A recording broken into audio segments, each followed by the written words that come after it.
They want chops, is there. Everything they wanted, no exertion, no sweating. They got everything. Now they kicked out from that condition. Is that not punishment enough? No, says the Christians, not enough. So God goes out of his way now and he curses them. He's thrown them out, now he curses them. That you, women, for what you have done, you must now bear children in pain and suffering. Labor, you must labor in childbirth as a punishment for what Eve did, poor thing. And you man, you must sweat for your bread. No more easy life for you. I'm asking, is that not punishment enough? Still? Kicked out, now cursed, men and women, and still we're suffering. Everybody's got to sweat for his bread. And every woman bears children in pain and suffering, labor. Not enough? No, says the Christian. He said, everybody goes to hell. For what? For the original sin. What Adam and Eve did. God now is going to pursue you. At the beginning of 1986, there will be 4.8 billion people on earth. And everyone goes to hell, says the Christian. Why? Because of what Adam and Eve did.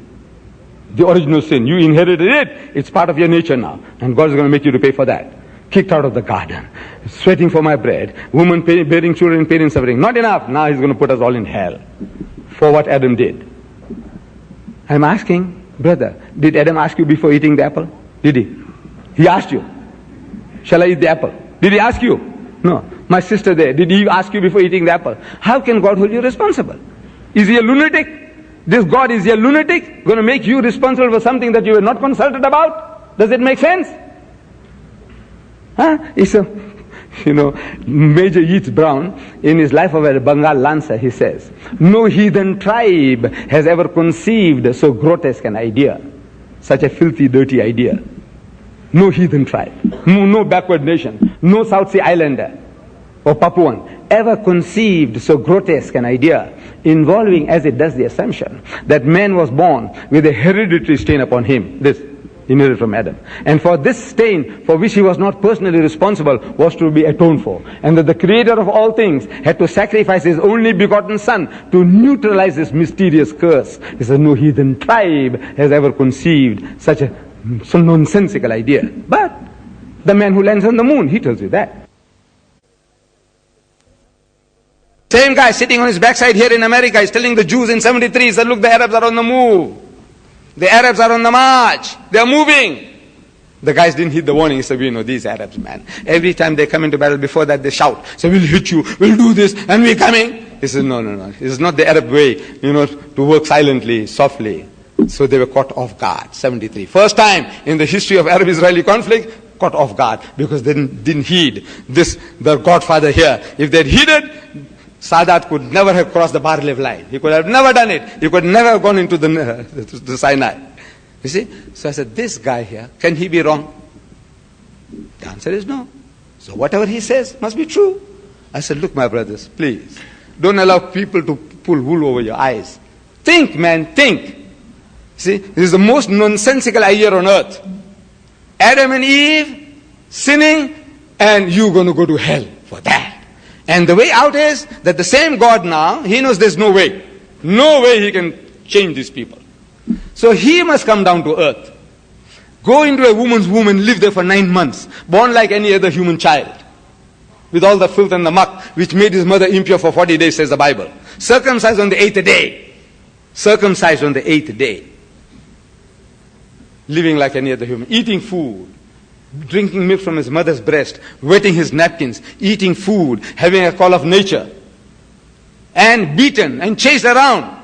The Almighty God of this universe, he took that role, and he died for you at the age of 33.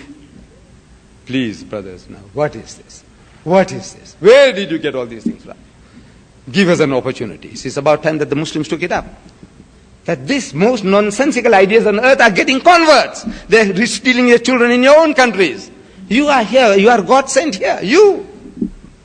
They are thinking that you are sent to them. It's God sent. He's making their mouths water. He's making the Christians' mouth water.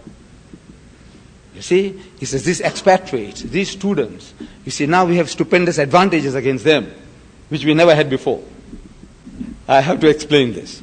You see what the Christians are saying, you must know. I'm reading from the Zwema Institute, the records, what they say.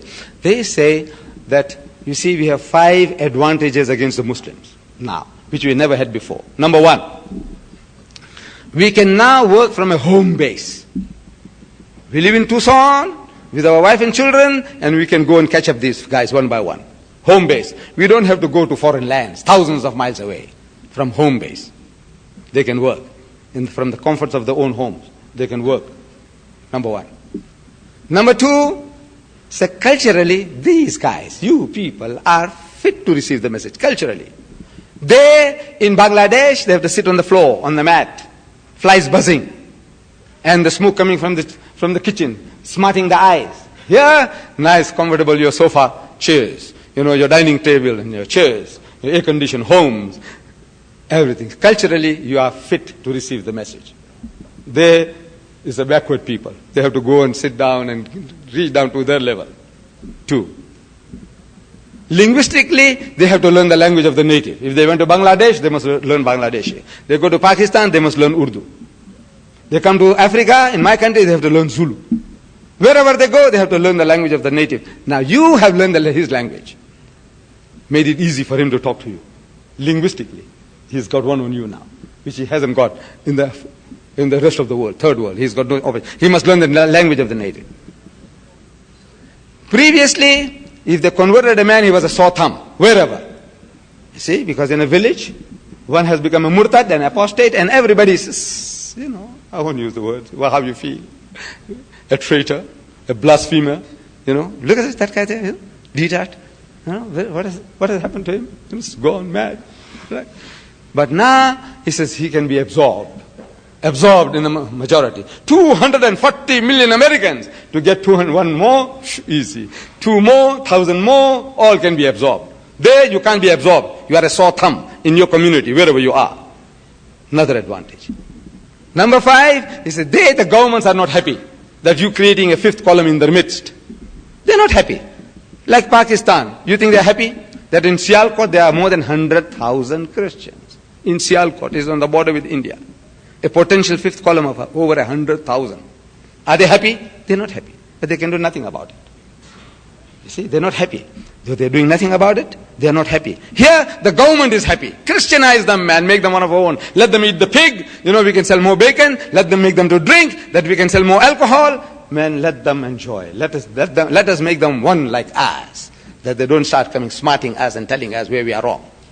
Every time the Muslim takes up exceptions, look, this is not right. Your sodomites are not right. Your drunkenness is not right. Your lesbianism is not right. He says, what is all this? These guys are always interfering in our private affairs. He says, look, let us make them like ourselves. 5 advantages they have against us, against you. But at the same time, in reverse, you have all those advantages also against him. God has sent you here. I want to come to settle here, they won't allow me. There are millions and millions of people from the Orient and from Africa, they want to come and live here. No more. Am I right?